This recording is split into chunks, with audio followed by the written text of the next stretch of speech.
हरियाणा की सैनी सरकार पर यमुना के पानी में जहर मिलाने, जल आतंकवाद फैलाने, दिल्ली में नरसंहार करवाने के आरोप लगाकर केजरीवाल बुरी तरह से फंस गए। बिना किसी सबूत के पूरी दिल्ली में पैनिक फैलाने देशद्रोह है और इसके लिए अरविंद केजरीवाल और आतिशी मरलेना को गिरफ्तार कर उनके खिलाफ मुकदमा दर्ज किया जा सकता है, क्योंकि अगर कोई आम आदमी ऐसा करता तो वो सलाखों के पीछे होता। यही वजह है कि नई दिल्ली विधानसभा सीट से भाजपा उम्मीदवार प्रवेश वर्मा ने कहा कि वो झूठ बोल रहे हैं। उन्होंने कहा कि ये बहुत बड़ा अपराध है, चुनाव आयोग को इस पर कार्यवाही करनी चाहिए, केजरीवाल को गिरफ्तार किया जाना चाहिए और उसका नामांकन रद्द किया जाना चाहिए। कांग्रेस नेता संदीप दीक्षित ने तो बाकायदा केजरीवाल और आतिशी मरलेना के खिलाफ बड़ा मोर्चा खोल दिया और एलजीवी के सक्सेना को पत्र लिखकर अरविंद केजरीवाल और आतिशी के खिलाफ एक्शन की मांग की।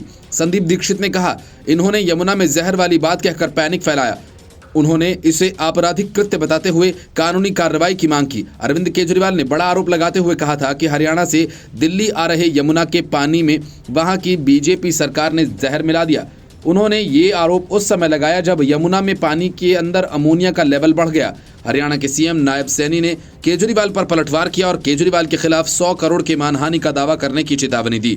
इस बीच कांग्रेस के पूर्व सांसद और नई दिल्ली सीट से उम्मीदवार संदीप दीक्षित ने कहा, केजरीवाल, आतिशी या हरियाणा के सीएम में से कोई एक जेल में होना चाहिए। कई दिनों से दिल्ली वालों को पानी नहीं मिल पा रहा। दिल्ली के पानी को आम आदमी पार्टी सरकार और अरविंद केजरीवाल ने गंदा किया। इसके लिए उन्होंने इतना बड़ा झूठ बोल दिया कि यमुना के पानी में जहर आ रहा है। इस जहर की सफाई हम कर रहे थे, इस कारण पानी आपको नहीं दे पाए। अगर आप ऐसा कुछ कर रहे थे तो कोई एक्टिविटी दिखाइए कि आप जहर साफ कर रहे हैं। आप वो मापदंड बताइए जिसमें आपने जहर चेक किया था। संदीप दीक्षित ने आगे कहा कि कौन सा जहर था, क्या जहर था। आपके जल बोर्ड की सीईओ कह रही हैं कि कोई ऐसी खबर नहीं।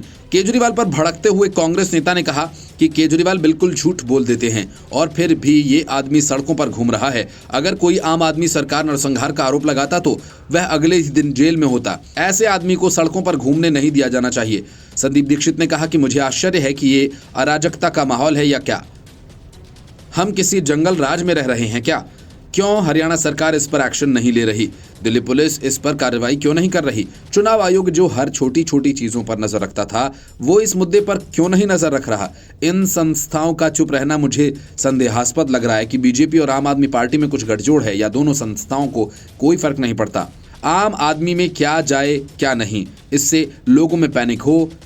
संदीप दीक्षित ने कहा कि मुझे लगता है कि या तो दोनों पार्टियों के बीच कोई अंदरूनी गठबंधन है या फिर दोनों को जनता से कोई फर्क नहीं पड़ता। सिर्फ इनकी राजनीतिक रोटियां सीखनी चाहिए। Bureau report, news of India.